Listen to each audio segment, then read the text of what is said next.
Heidi and Peter finally got up from sitting in the grass at the Mennonites' View, and and headed back south. It would be by a different street from the one that they'd come up past the cemetery. They were down the hill a little bit, heading back, and they continued to be fascinated by what was going on in the gardens, their backyards. I mean, how everybody, it was like looking into their private world, but their private worlds were very much worlds of gardens.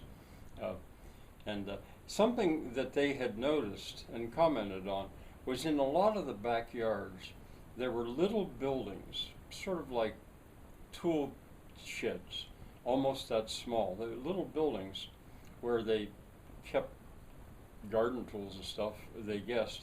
But they looked pretty substantial, even though they were small. And they didn't look like anything like what you'd expect a modern tool shed to look like that you'd go, say, buy back in the day. Well, still a lot of the world had them because they bought them before the Great Awakening and change. But these looked like they were timber framed, of all things. I mean, they were really small. You couldn't, for example, you couldn't drive a car into one of them, and they were kind of curious looking.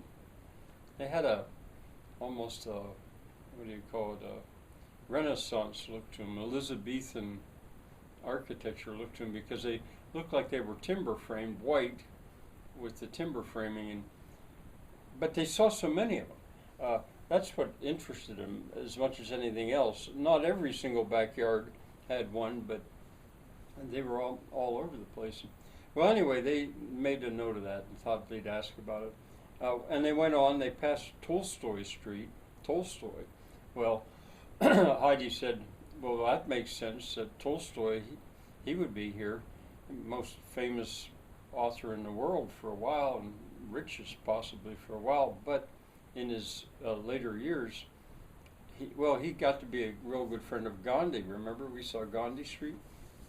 And they wrote to each other, and Tolstoy, late in life, took on the dress of peasants and helped out a group called the Dukabars. I studied about this. It fascinated me. The Dukabars, they were pacifists, and they actually had to leave Russia eventually because they wouldn't fight in wars. And so anyway, she was ready to go on. That makes perfect sense that Tolstoy would be there. I'm glad to see that. Remember, she was trained in the humanities. Then they came to a street called Arkhipov Street. See if I can spell this. Arkhipov, maybe Archipov Street. And Heidi said, now, who in the world is Archipov? And now Peter lit up. He said, I know who he is. Vasily Arkhipov, I think was his first name. He's nicknamed as the man who saved the world. Heidi'd never heard about this, as most people never had, but Peter knew. He was a submarine commander, and he's the one that refused to go along with pushing the button to start World War III.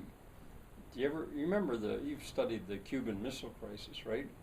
And it wasn't until some 40 years later that the truth finally came out how close the U.S. came, well, the world came to World War III, because there were 3 officers on that sub.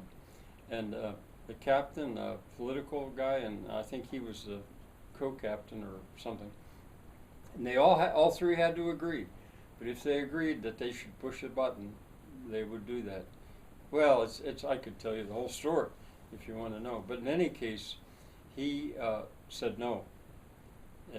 They would surface and in effect surrender rather than start a nuclear war.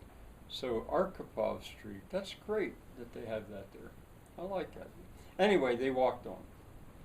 Then they took a turn to the right. Now they were following the route that Mervyn had taken them with his buggy, and the buggy parade, the 3 buggies. And they passed on the left a spectacular building, really. it was built like those little tiny ones that they saw. It looked like it was timber frame. With the posts and the beams and the braces. It was gorgeous, but it was huge. It was like 2 stories high with a steep roof, and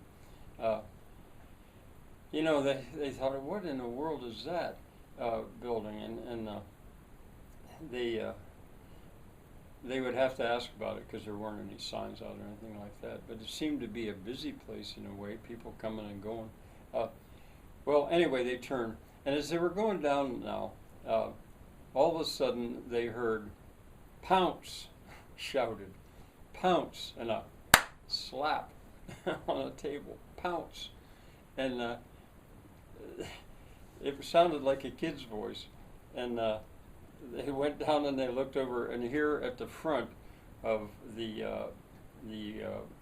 post, that little restaurant, well, that cafe that Mervyn had mentioned to them, there on these tables were a bunch of teenagers, mostly it looked like, and they were all playing cards, and their hands were flying, and apparently it was a game where at the end of the game, if you won it, you slapped your hand on the table and shouted Pounce. Well, that looked like a fun place to be. Anyway, they thought, let's go in there and let's stop and let's meet some of these people, and maybe we can have a little treat while we're in there. So in they went into the post. Bye for now.